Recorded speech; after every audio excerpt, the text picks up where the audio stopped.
Hi, I'd like to briefly take a moment to explain in depth this question, leak code number 5, longest palindromic substring. Now, there are dynamic programming-based approaches behind this question, and I think there's even a specialized algorithm that works towards simply solving this problem. But today we're going to sort of look at a slightly different approach, more so an iterative approach. And the solution is inspired by the fact that, if we had a palindrome, so, we could have, BAB, right? This would be a palindrome because it reads the same forward and the same backwards. And what you can do is you can read it forward and backward in that manner that I just described. Or you could originate from the beginning, and once you originate from the beginning, you can work your way outwards, right? So both cases are true. That if you work your way outward and the characters are the same, then it's a palindrome. But it is also the case that if you start inward and you work your way outward, then it is also a palindromic string. So that's what the solution is based on. And the real issue that the algorithm targets is that you could have a palindrome that looks like this, but you could also have a palindrome that perhaps looks something like this. Now it isn't too apparent where to begin from, because if you begin from here, if you suppose you had 2 pointers and you worked your way outward, then this would throw false for being a palindrome because the characters are no longer equal. So that becomes a little problematic. The solution to even length palindromic strings is that you position 2 pointers on each of these characters, and then you start expanding outward from here versus on one character. So before to test for whether or not it was a palindrome, in the odd case, we started from the middle, the center. But in the even case, we actually place both of these pointers on both of the characters, right? And then we expand outwards. Now, the idea is that how can you tell, right? You cannot tell in advance with most of these small problems for testing whether it's a palindrome or not. They give you a single string, and then that string can either be of a particular length, but in this case we can't tell the length of the potential palindrome in advance.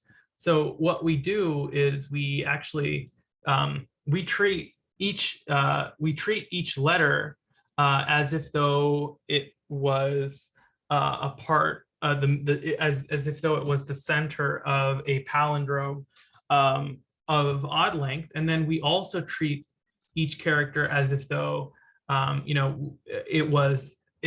of the characters were the center of a palindrome, and then we apply that behavior on the string, and we store what the max would be. So let me go ahead and try to clarify that if that was a little confusing. The main idea here is that, suppose we were only originating from the middle, right? As I said before, where, if you have 2 pointers on a letter and you start originating outward, then it must be the case that as you originate outward, or you span outward, it must be the case that those characters are equal. So in this case, they're equal here, and then as soon as you move outward, they aren't equal. So the maximum palindromic string is just 1 for now. And then you move both of these up and you do the same thing, and you say, okay, well, how big is this palindrome? And you've clearly seen that it is a length of 3, right? BAB, right? So we've been able to return a palindrome of length 3, and that it outweighs the palindrome we had before, which was of length 1. But if we kept applying this same technique, let's suppose here, okay, then we'll work our way out and in. They don't match, so can't do anything. Let's move on. You see, and then we're going to work our way out and then in again, and then, they don't match. So let's move on. And then, we'll start with A, we'll work our way out and then in again. So the problem is that we've missed a very important palindrome, which was ABBA. This palindrome was of length 4, and we've missed it because the real goal here is to not only check, okay, if we're at B, to not only check if it's a palindrome like this, but also to check, okay, you're at B, we'll also check if you had considered 2 characters instead of 1, and then you spanned outward, could that have been a palindrome, right? You need to do this for every character. And you would quickly see that, yes, this is a palindrome. ABBA is a palindrome, and therefore, it actually gives us the longest palindrome. As you can see, I've returned, or the program has returned ABBA with an input of the string that I've provided. So it is for that reason that we have to expand. We have to sort of expand both treating each character as if though it was the center of an odd length palindrome, but also to treat it as if though it was the center of an even length palindrome. And if it's not, then it's okay. The program will continue and it won't store anything meaningful. But if it is, then it will store something meaningful. And so let's sort of dry run the approach here. Again, I mean, this approach, what it does is it stores 2 member variables, result start and result length. Now, the result start and result length, these are specifically to like their contribution is just to return a substring. And this substring, it's not returning a substring of every palindrome it finds. It will only return a substring of the longest palindrome it finds, thus completing the question requirements longest palindromic substring. If you're not aware of a substring in Java, at least this is the way it works in Java, where if you have a string, suppose what you can do is you can say, okay, well, and I could name this anything I want, my string, for instance, right? It's not extracted isn't a keyword or anything, although I probably made it sound like it was. But the idea here is that a substring will extract a section of a sequence of the string, and from you specify the starting index and then you specify the ending index, and it will extract that part of the string. So here we have 0, 1, 2, 3. I've specified 0 through 4, but it's only giving me 0 through 3. That's because if you wanted 0 through 3, you have to overshoot by 1. So you have to say 0 through 4. If you wanted 0 through, 0, if I wanted RAMKR, 0, 1, 2, 3, 4, I'm not going to specify 0 through 4. I'm going to specify 0 through 5. I'm going to overshoot by 1. So that those are substrings in a nutshell, pretty much. And this result start symbolizes when we return the eventual answer. All of this code for now is irrespective.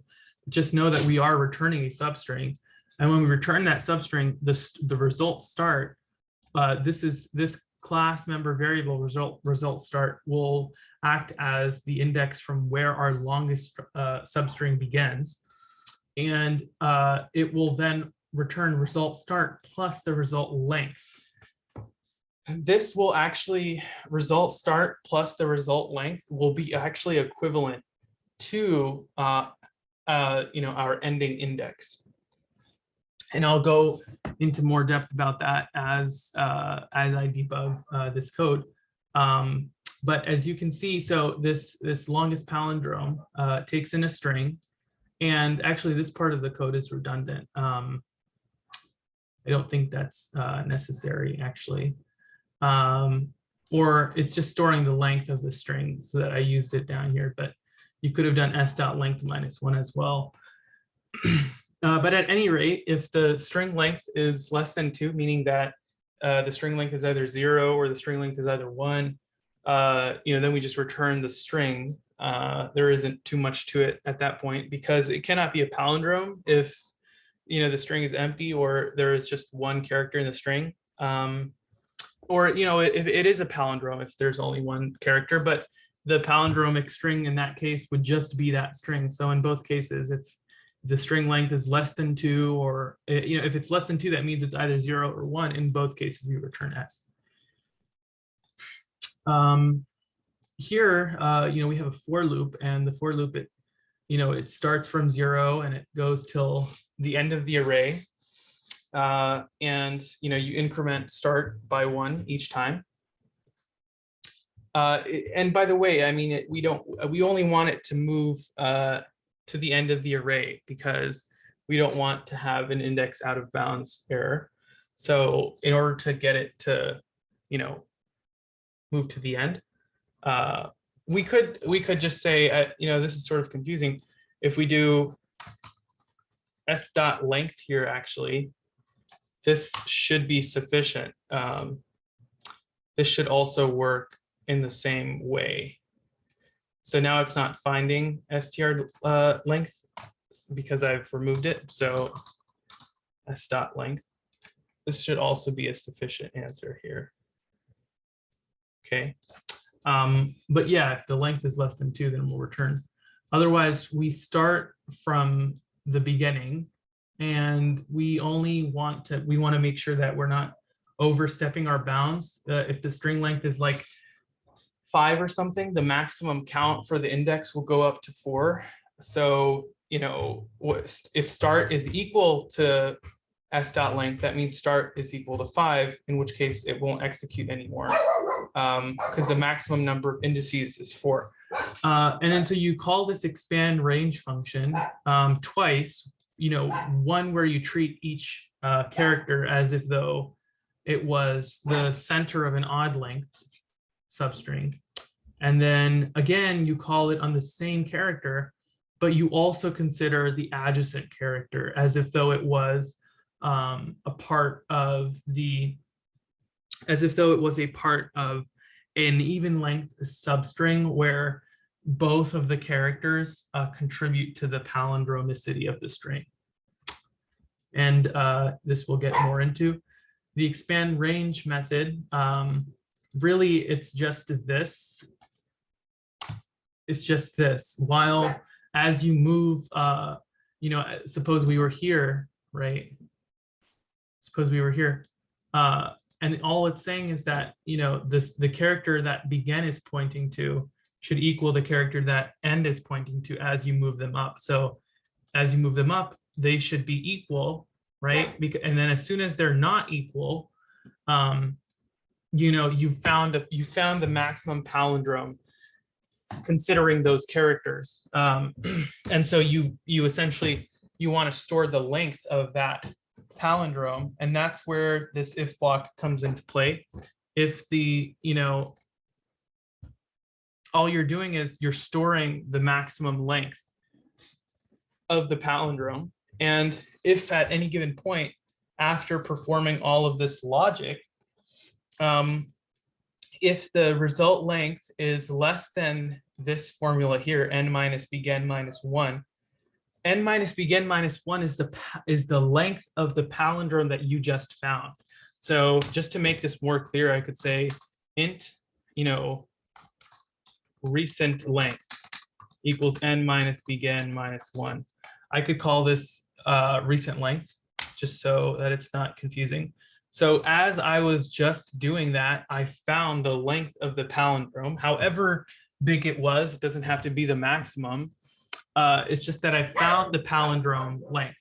That's the recent length, right? And then so the recent length, the formula for that is n minus begin minus 1. And we'll talk about where this formula comes from. But so the start, so yeah, if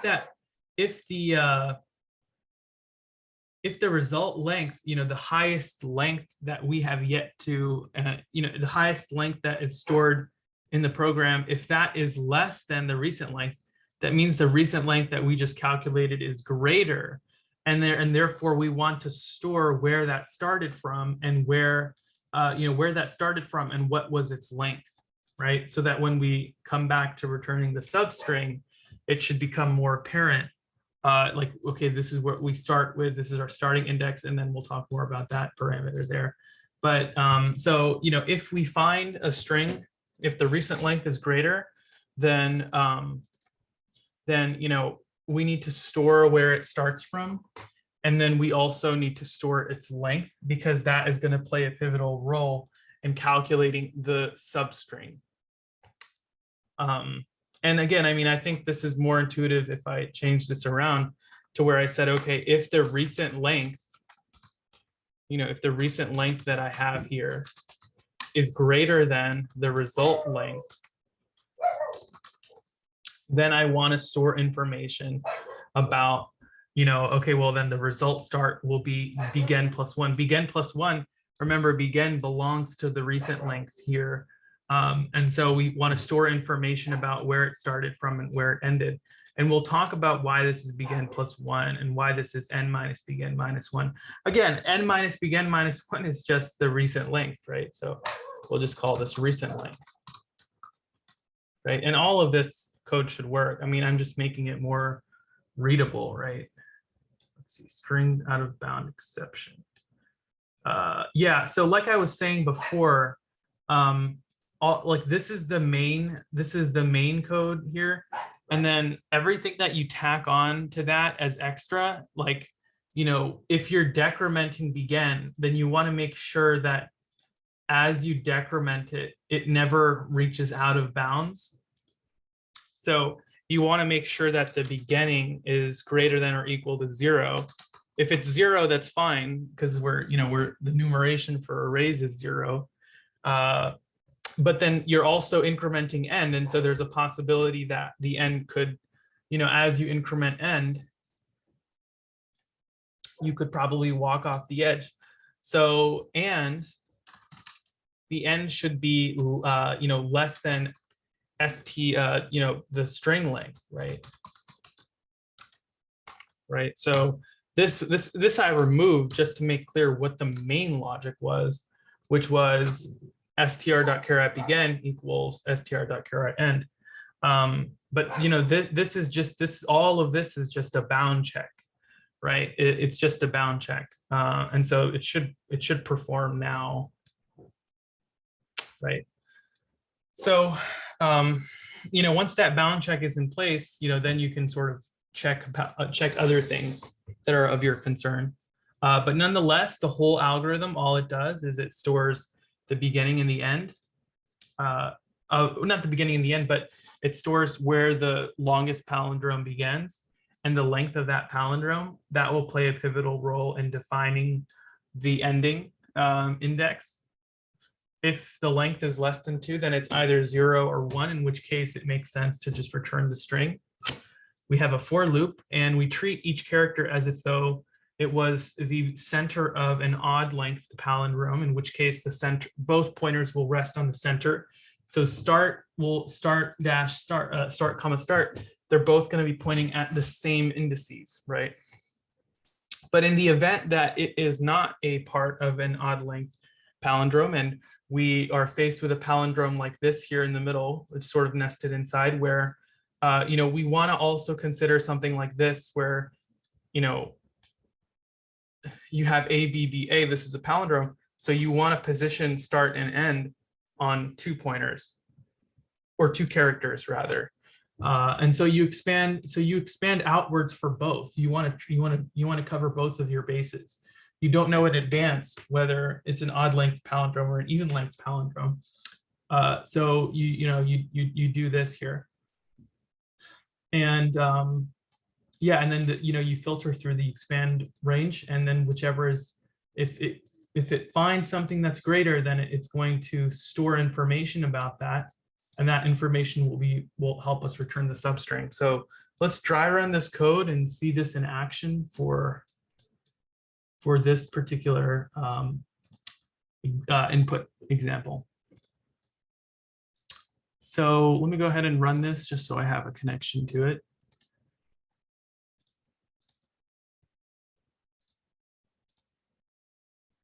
All right, so you've taken in a string, and it's it's exactly what we have here. I chose to print out a method call, which takes in the input as a parameter. Again, I mean, this wasn't necessary, but I will leave it for now. Again, this is just a check for the string length, which it stores as 6. Let's see here. Now, again, so it's here, right? I mean, start is 0 and it's at the B. And so it chooses to expand the range for the string on B. So what it does is it looks at B. Both of these pointers are on B, and it checks these. So it does the bound checks. Bound checks are fine. It's still going to continue the logic. And then it asks, it says, okay, well, is the character at the beginning equal to the character at the end? And it is the case that the character at the beginning is equal to the character at the end, because they're both pointing at B. And so what happens is, begin moves down by 1, and then the ending moves up by 1, and suddenly we've violated the bound check. And so let's see what's going on. We incremented begin, we incremented end, we violated the bound check, and result length. Okay, the result length, which in this case, as you can see, is 0 to begin with. Is it less than the, is it, I'm actually going to change this, right? I mean, I could, but I guess you get the point. I mean, this is more readable, right? The recent length, but it's fine. Is the result length less than the length of this? So all of this, n minus begin minus 1, is the length of the palindrome that we just found. Now you might be saying we haven't found a palindrome, but again, both of these pointers were pointing at B, and they were both equal. Start was equal to end, so it is a palindrome. One character is a palindrome. That palindrome was B, and the length of that was 1. So the way that it calculates the length of the palindrome, so if we do 0, 1, 2, 3, 4, and 5, the way that it calculates the length of the palindrome is what it does, or what you'd naturally want to do. Think about it. If this was your palindrome here, if you had this as a palindrome, 1, 2, 3, 4, right?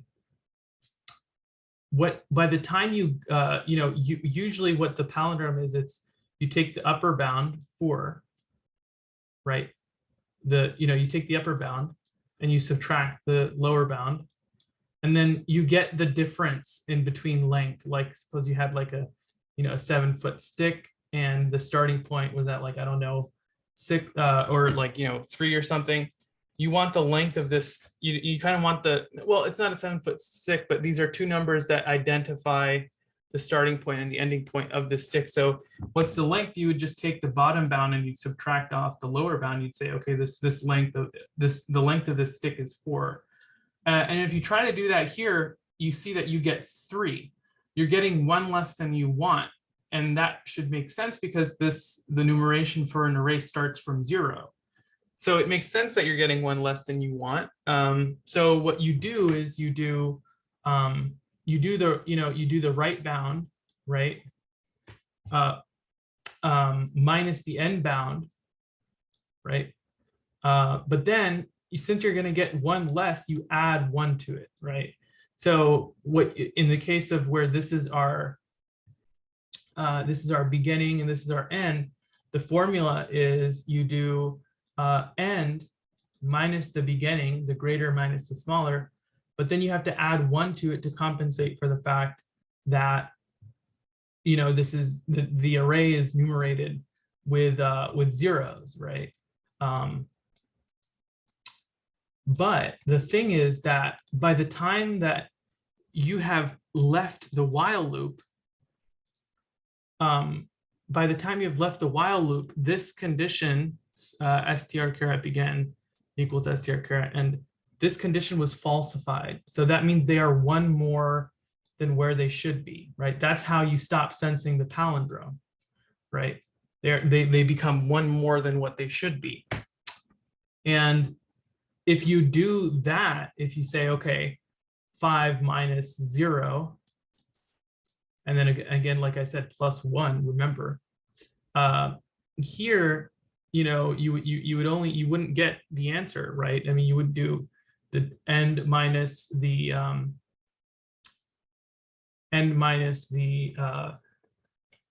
start, which would be 0 plus 1. That wouldn't give you the answer. What you really want to do, so if I did, you know, the really what I'm trying to hint at here is if you did r the right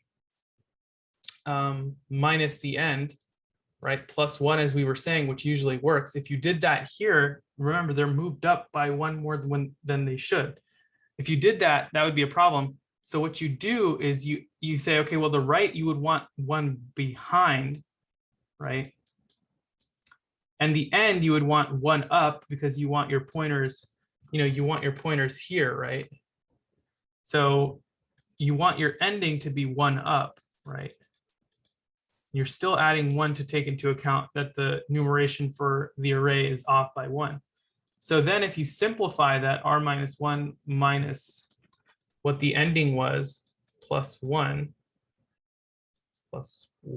or yeah, it would be, you know, minus e minus the ending, and then minus 1 and plus 1. These would cancel out, and then you'd be left with r minus 1 minus e, or rather it would just be the right minus the ending,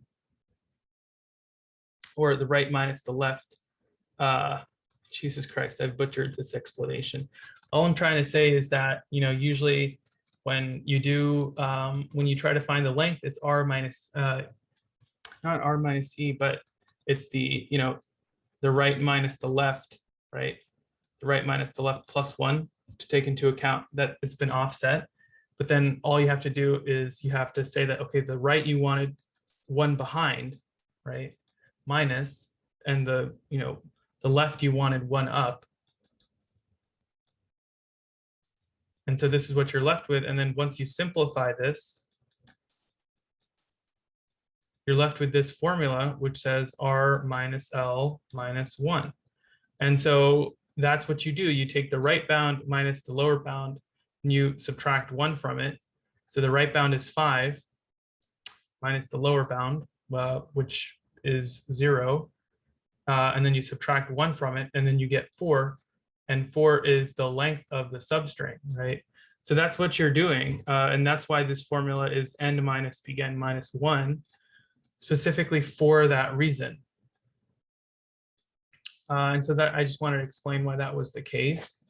But I mean, you could do without it if you really wanted to. And then so basically, you know, it's calculating these results. And remember where we were in the program, and I'll go through this a little faster now just because I'm taking too much time. But, you know, it was pointing at the first string, and then we moved our way upward, then we moved our way backward, and then, you know, the while loop was violated, and therefore it only returned a length of 1. Okay, because the palindrome is only, you know, 1 in terms of its length. And so we continue. Now the result start. So when it does result start, remember that, you know, this palindrome where it starts is at you know, the index 0, right? Here, but because it's been offset by 1 right behind, right, that offset was necessary to break out of the while loop. Because it's been offset, you have to add 1 to it, right? To get that accurate point for when you do the substring. Because remember, with the substring, you had to add 1 for the ending, but the beginning index starts exactly where it should. And then the result length, again, is just n minus begin minus 1, right? That was the palindromic length. So we only come in here if we find a palindrome that is bigger than a palindrome we found before. We then move through, and we treat this character as if though it was, as if though perhaps it was a, you know, the center of a even length palindrome. And so we position both our characters on both of these, both our pointers on both of these characters, and we try to, you know, we try to move outwards again, right? And it doesn't work because they're not equal, right? So you skip over this, they must be equal for you to enter this while loop, and it doesn't work. So we then move on. We're now at index 1. And again, I mean, they are equal for the first time. So we move the ending behind, and I think, and we move the, you know, we move outward again. We find that, again, I mean, they're equal. So we decrement and we add again, try to find a bigger palindrome. And we don't, right? Because this is now hitting a negative number. So we end that there, but nevertheless, you know, it's a good result because we did find a palindrome. And, you know, this index here is pointing to 3. And this is pointing to -1.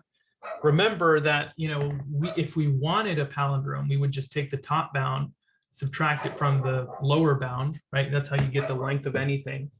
And then, but because it's numerated by indices starting from 0, we add 1 to it to compensate for that offset of 1.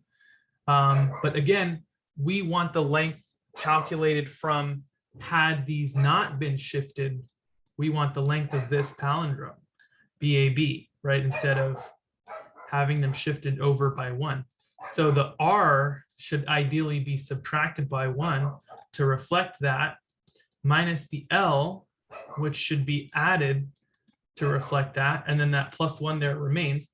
And so it's R minus 1 minus L minus 1 plus 1. These cancel out. And then you have R minus L minus 1. That's the formula, right? So you do R minus L minus 1, or ending minus beginning minus 1, and you get the length. And in this case, it would in fact be 3. And so the result length stores the maximum as 3. And then we treat this number. So we treat this the indice that we were on, which was 1. We found a palindrome by moving outward in this way, right? But now let's test it. What if it's, you know, what if these two characters are part of an even length palindrome, and we see that that's not the case. So it's trying to test that too. It's expanding in that direction as well. It says it's not the case, right? They're not equal, so it can't be the case. And so it doesn't even store anything. And now again, I mean, we're now at 2 here. We're now at 2. So it tries to see, okay, if we move in this direction, is it a palindrome? Let's see what it says. It's not, right? I mean, it is for the first iteration because both of these do point at the same thing and they're both in bounds. But then for the second, you know, it's not, right? They're not equal anymore. The while loop is falsified. Nothing is stored for the maximum result. But then something interesting happens. We then come back here. We're like, okay, let's take a break. Let's move out. Let's start from this position. Do we have a palindrome in this position? And the answer is yes. They're both equal for the first time around. So we move them up. And then again, they're both equal, right? And so we move them up again, right? And then the while loop breaks out, right? The while loop breaks. And I mean, again, we then calculate n minus begin minus 1, which for the same reason I said before, we want the length of 4. So we ideally we want these pointers here so that we can say, okay, 4 minus 1, that's the difference between them, but we add 1 to get the valid length because it's going to be offset by 1 because this is an array numerated with zeros. Or not an array really, but I mean, just, you know, the way that our pointers are working. They're starting from 0. And, you know, this would work, except this returns 4, right? 4 minus 1, 3 plus 4. So it returns 4, but we want to calibrate it for this formula here in order to, you know, return n minus begin minus 1, right? Okay. At any rate, you know, we then continue onwards and it stores information about the longest palindrome. It says, okay, well, the beginning is the beginning is not 0, it's actually 0 plus 1. And the result length, again, it just stores the length here. It says that the result length is 4. And it does this for the other characters and whatnot, but nonetheless, it returns 4 as an answer. We actually don't see a palindrome that's bigger than that number. This is an O of n squared solution. That's probably the best you can do with this problem in general, but nevertheless, this is the solution.